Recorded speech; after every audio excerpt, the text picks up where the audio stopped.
Welcome to the Take the North podcast. I am David Haugh from the Mully and Haugh Show on 670 The Score. Dan Wiederer is from the Chicago Tribune at Howells Hall after the third practice for the Bears of the 2024 season. Dan, let's get right to it. A lot of reports and comments and observations about how polished that Caleb Williams looks and how prepared he returned. What is your first impression, even though it's only a weekend, we're 3 practices in, but what have you seen that may have surprised you?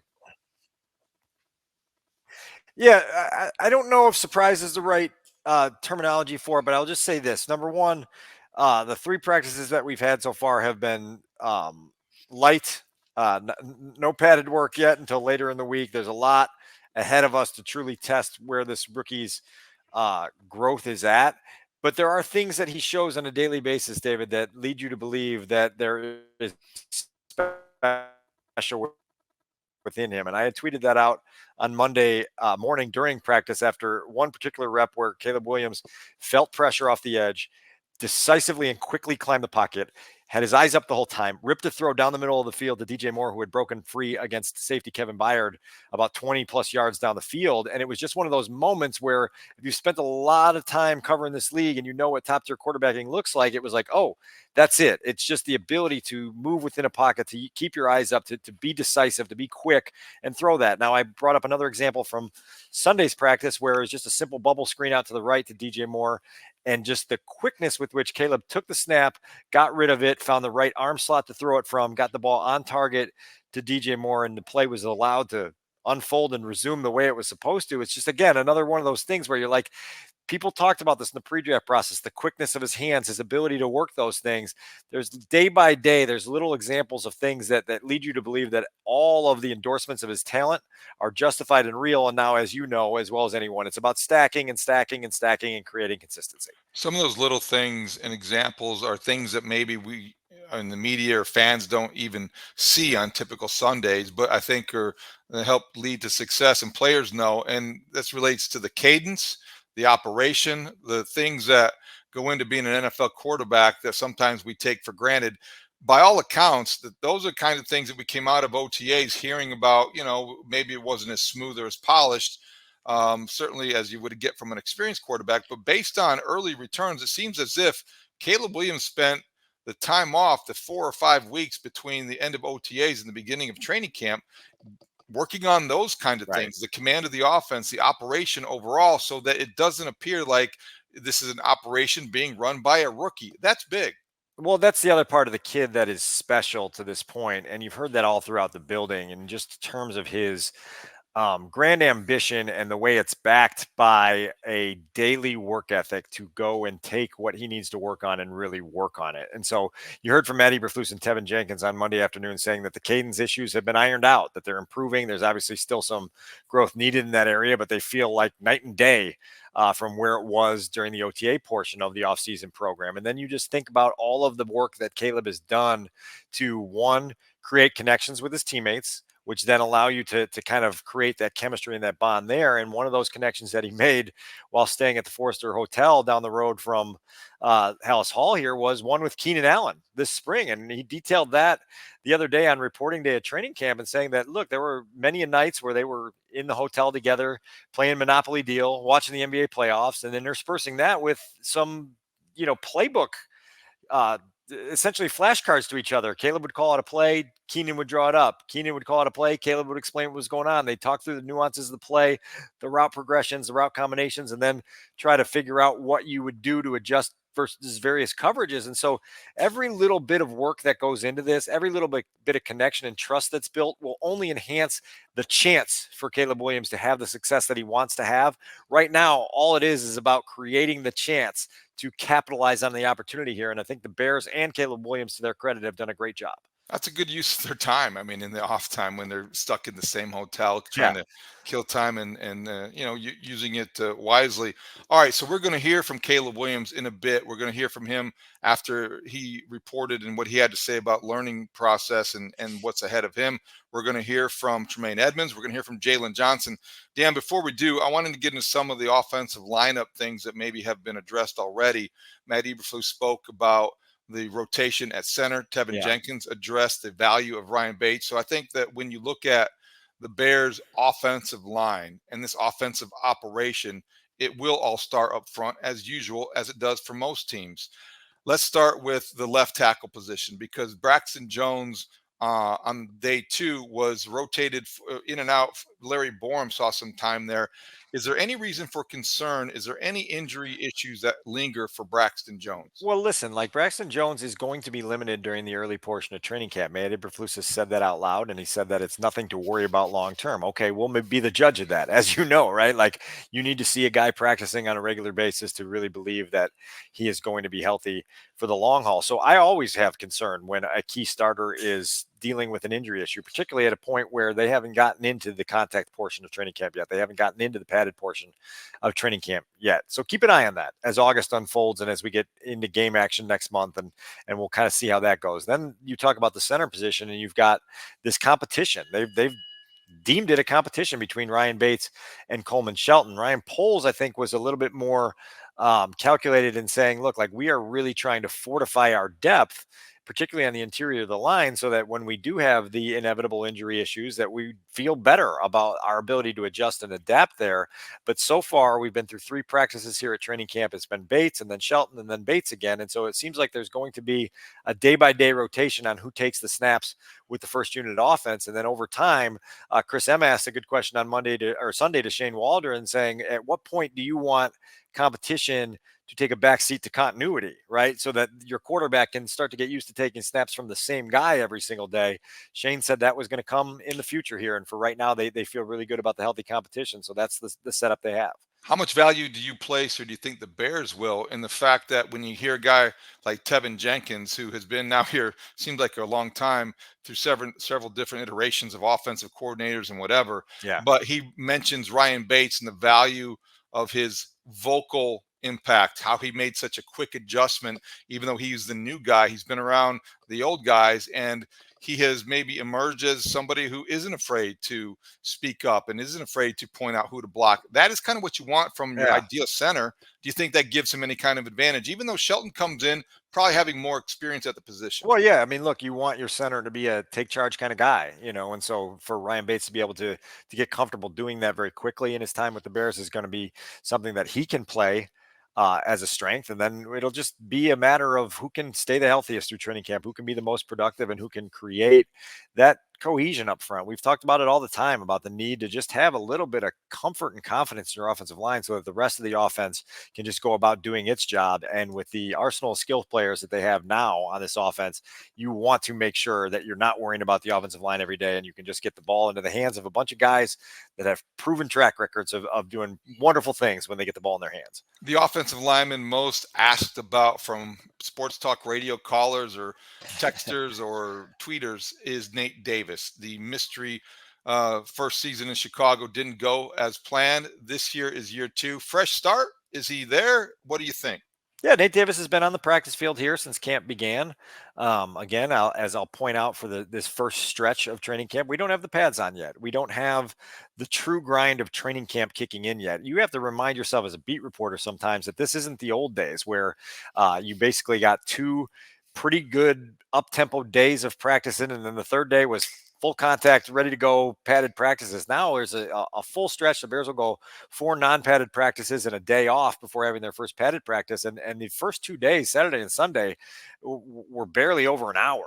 So this is not the old school days of training camp anymore. And so the slow runway into all of the full grindy, nature of training camp, it's a little subtext for what you're asking about with Nate Davis, because ask me in 2-3 weeks after Right. we've been through a bunch, and then we'll take a little bit more of a serious inventory on how available he's been.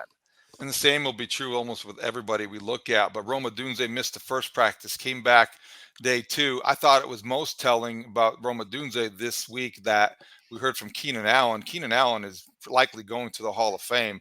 He may have started relatively slow compared to his production later, but Keenan Allen said that Roma Dunze looks more polished than he was when he came into the NFL.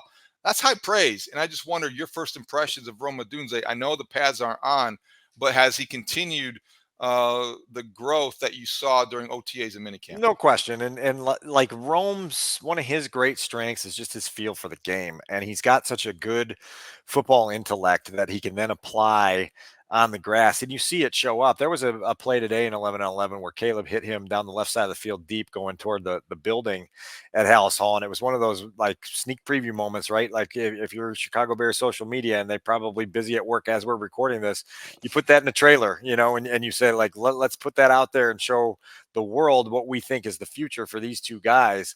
Odunze is certainly going to have to carve out a role here in this offense, but I think there was such conviction about the player they were getting in the draft from not only the front office but the coaching staff that it's not going to take real long to see just kind of the value and the strengths that he brings to the table. Shane Waldron spoke on day 2. I felt like hearing him every time he speaks. He seems a little more comfortable in front of the Bears media, you guys, and the whole the scope that is maybe a little bit wider here in Chicago than it was maybe in Seattle and some of his other stops. I know he knows the enormous responsibility he probably feels with Caleb Williams, a rookie quarterback, and all the offensive weapons. Everything's in place. What was your impression of the way Shane Waldron spoke for the first time? Look, I think Shane is excited and curious at this stage of the game. And he understands that like there's a lot of trial and error that has to occur here in the early parts of training camp to try to identify, okay, what is our quarterback good at? What is he not good at? What is our receiving core good at? What are they not good at? How do we find ways to design and mold an offense to our strengths while, kind of reducing exposure of our weaknesses? And so that's going to be fascinating to watch that evolve here during training camp. You're going to get some glimpses in preseason action. Not a lot. You know how vanilla that can be in the month of August, but there's a process here that the Bears have to go through, and they have to go through with urgency and purpose so that when you get to those last 10 days of August, you feel like you're starting to really drill into things that you want to have in the game plan for week 1. And so I think Shane, with the staff that he has around him, is very enthusiastic about what's ahead here. They're obviously just getting going in camp, and they're taking everything that they learned during the spring with them forward. But certainly a process that's ahead here, and I think Shane's ready to keep that going. There will be ups, there'll be downs, there'll be good days and bad days, as we hear from executives in every sport. Success is not linear. So even with Caleb Williams, he realizes that he's going to have days where he struggles. And Dan, we're going to hear from him right now. Let's set up what we're about to hear in the question he was asked, because again, every time that he speaks, I think that people develop or just have more respect for the way he's handled himself.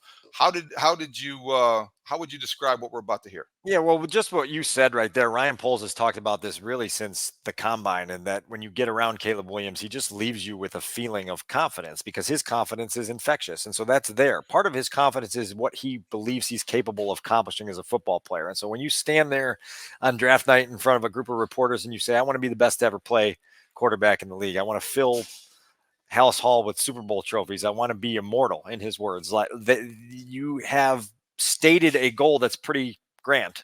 Now you have to back that up with both work and the realistic perspective of what's ahead. And I think Caleb Williams has a very healthy understanding to know that it's not express lanes from the starting gate to being immortal, that there's going to be bumpy patches, there's going to be detours, there's going to be roadblocks, there's going to be things you're going to have to work through.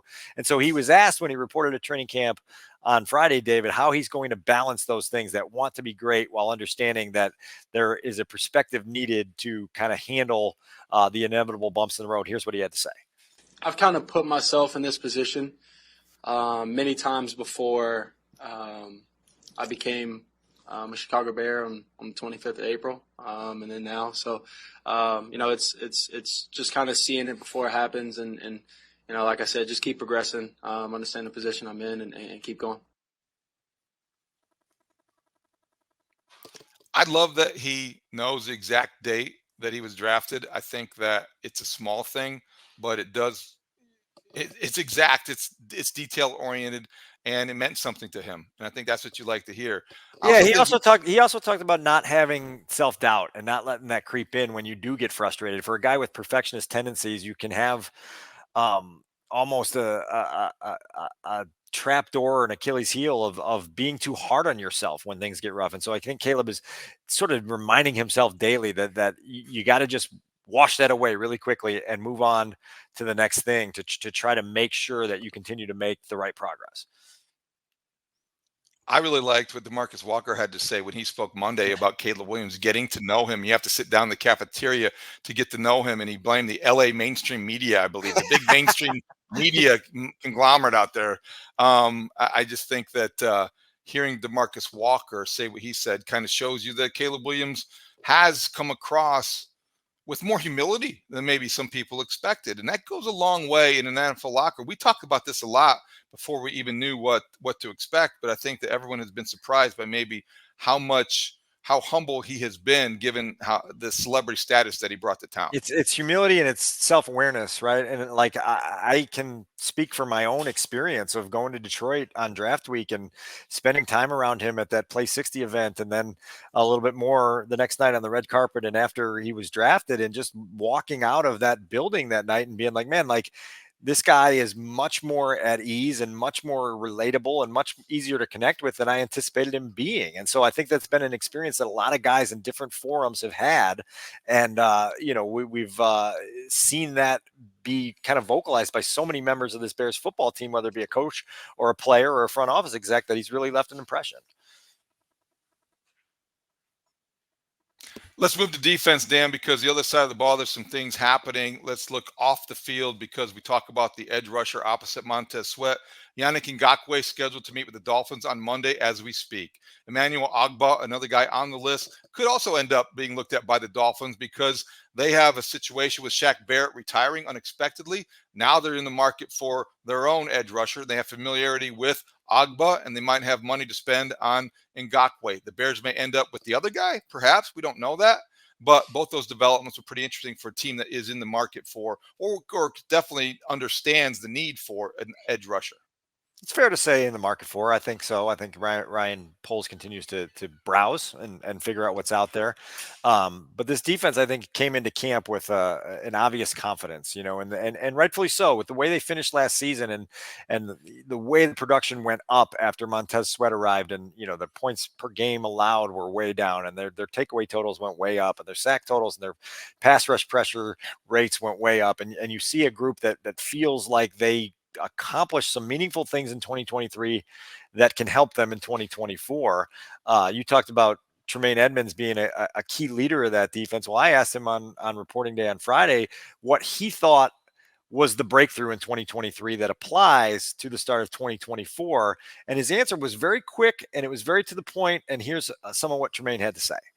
There could be a consensus that the defense had a breakthrough down the second half of last season. What do you think was achieved by your group down the stretch of last season that can carry forward here into 2024? I think it starts with a belief.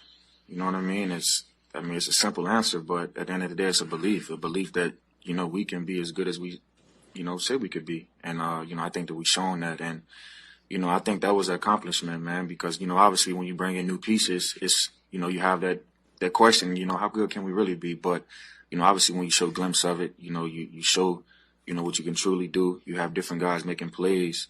And, I always think, man, a good team, like it's no just one or two players. Like we have multiple people, making plays day in and day out and, week in and week out. And, that's what you want. And, like I said, man, just when we hold each other accountable, like I think everybody came into the meeting rooms, with just pure humility. You know what I mean? Like if it was something that needed to be corrected, you know what? I get that corrected. We can go to each other as men and talk as men, because at the end of the day, we all want the best for each other. And, if I want for, my teammates what I want for myself, we'll be sitting at a good spot. So, I think that's the mindset in our locker room. That's the mindset on our side of the ball. And, we have great leaders, man. And now it's just time to lead out front and, just show everybody else what we already know. I think that's really encouraging. You got to love that if you're a Bears fan, because this defense is ready to take off. And you get a guy like Edmonds who accepts that responsibility. We heard from Montez Sweat saying very similar things, sounded just as responsible. TJ Edwards is the same kind of mindset.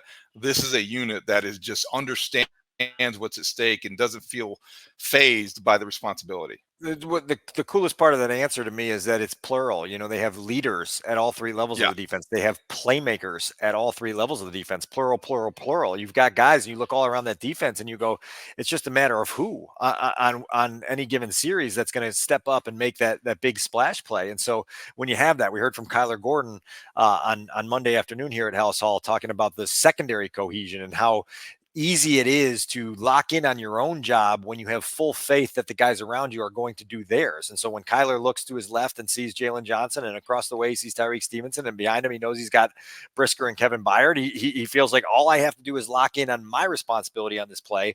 And that all of a sudden that creates that momentum there. And you've got linebackers, and you've got a pass rush. And there's just an opportunity here for this defense to really make good on what it's talked about doing.